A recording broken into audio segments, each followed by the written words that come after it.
Алаш Прайд клубының құрылғанына 4,5 жылдан астам уақыт болды. Осы уақытта біздің Алаштың мақташына айналған біздің клуб әлемнің ең мықты көптеген Қытай, Англия, Япония сияқты, Америка сияқты үлкен мемлекеттердің көптеген жеңістерге жетіп, қазір уақытта бүткіл әлемге танымал болып отыр.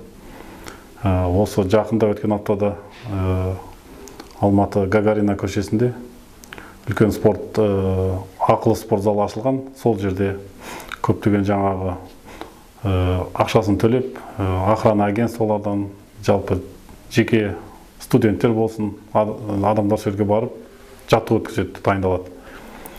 Бізде қазір ораза айында спортшыларымыздың бәрі жаздық демалысқа жібердік.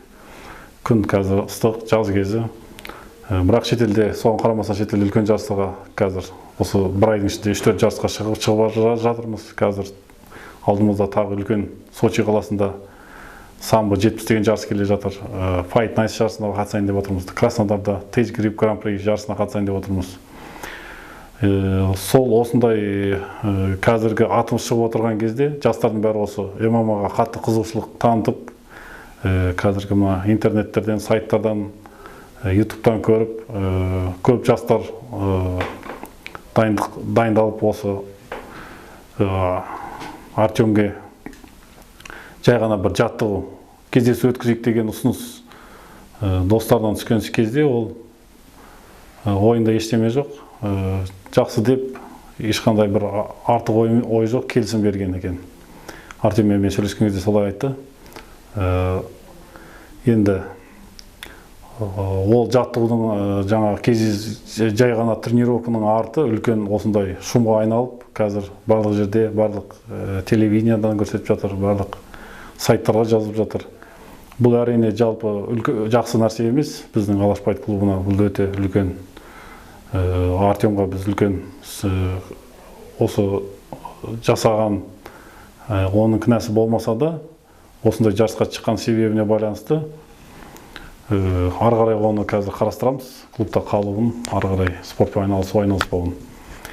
Бірақ бұл жерде қателік кетіп отырған жаңа осы ұйымдастырған адамдарға байланысты болып отыр. Бұл жерде ол бір организация болмаса, бір федерация, немесе бір кәсіпқой спорт клуб болмаған себептен олар кім көрінгеннің келмегіне айландыратын нәрсе емес. Енді ойынан өрт шығып отыр бұл жерде. Жаңа келген қарсыласы Артем танымайды. Физикалық жағынан, барлық жағынан дайын. Енді аяғында айналып келген кезде Артем оны жаңағыдай қатты соққыға жықты. Сол кезде жаңағы төреші, ол жай ғана бір спортшы, ешқандай төрешілік опыты жоқ, білмейді. Уақытында тоқтата алмады. Қарсыластары жақтан жаңағы келіп отырған адамдардың саны өте көп. Олардың бәрі ешқандай жаңағындай бір тәртіпке бағынбай, ол жерде бәрі алып, Артемға қарай жүгіріп, Артем қарсылас енді 15-20 адам жүгіріп ұрып атқан кезде ол өзіне қорғануға тура келді. Сол жерде осындай массовый драка болып, осындай арты деген осындай жақсы емес жағдайға ұласты. Енді жалпы ешкімнің басы жарылып, ондай бір жері сынып, қатты жарақат алған жоқ, бірақ жаңа видеодан бәрі көрініп тұр. Жаңа екі адам, Артем, жаңағы қарсылас екеуі де қатты соққылар алды, оның бәрі өзінің денсаулыққа бір зиянын келтірді. Атыстан ешкім адамға атпаған бұл жерде. Жаңағы қазір газовый пистолет деген бір кезде бәріне рұқсат берілген кезде алған, сол пистолетті тоқтату үшін атқан, оны кім атқан, ол жағын бәрі біз білмейміз. Қайда атқан, кімге атқан, енді оның бәрі жаңағы полиция қызметкерлері оны қазір тергейді, тексереді. Қазір біздің алдымызда өте жаңа жылға дейін график плотный деп айтуға болады, өйткені өте үлкен жарыстар келе жатыр. Осы бүгін түнде Американың Майами штатына Қайрат Қазақ Ахметов деген спортшымыз жаттығуға кетті. Алдымызда қыркүйектің 14-інде Сингапур немесе жаңа Джакарта қаласында өзінің жаңағы әлем белбеуіне One FC деген тұжырым бойынша әлемде UFC-ден екінші рейтингі тұрған сол жарыста әлем белбеуіне таласатын болады. Одан басқа қазір Арман Оспановты жіберіп жатырмыз Америкаға. Ол Арман Оспанов қазір уақытта ең бір мықты спортшының бірі деп айтуға болады. Арманды алдыда қазақ хандығының 550 жылдығына біз үлкен бір дайындықпен алдына да осы бірінші рет осындай ұлы тойға арнап үлкен ең мықты спортшыларды шетелдерден шақырып, шетелдегі қазіргі қатты дамып отырған мемлекеттер Япония, Америка сияқты, Россияда да жақсы өте дамып отырған спорт клубтардың мықты рейтингі жоғары спортшыларын шақырып отырмыз біздің спортшылармен.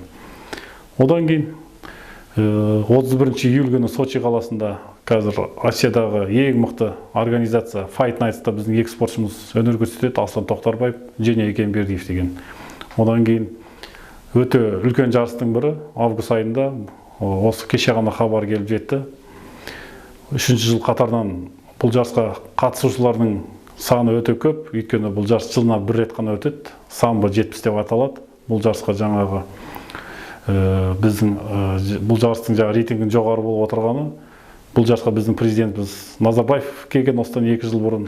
Бұл жарысты жаңағы Россияның президенті Владимир Путиннің өзі жылына бір рет жасайды, өзі келеді осы жарысқа. Сол жасқа екі спортшымызды қазір ойлап жатырмыз, қай спортшымызды қосамыз деген мақсаттарда. Содан кейін осы 2 күннен кейін Рауан Дәрімбаев деген спортшымыз Краснодар қаласына кетіп бара жатыр. Ол жерде 8 адам ішінде сол тұжырым бойынша белбеуге таласады. Сол айта берсек жарыс көп алдыда. Қазір көптеген кеше ғана тағы да бір ұсыныс келді. Бішкек қаласында таможенный союздың арасында үлкен бірінші рет айтқанына қарап отырсам, көптеген құрметті спортшыларды Федор Емельяненко, Монсон сияқты Американың спортшыларын құрметті қонақ ретінде үлкен дайындықпен жасап жатыр. Сол жарысқа да бізді құрметті қонақ ретінде шақырып отыр.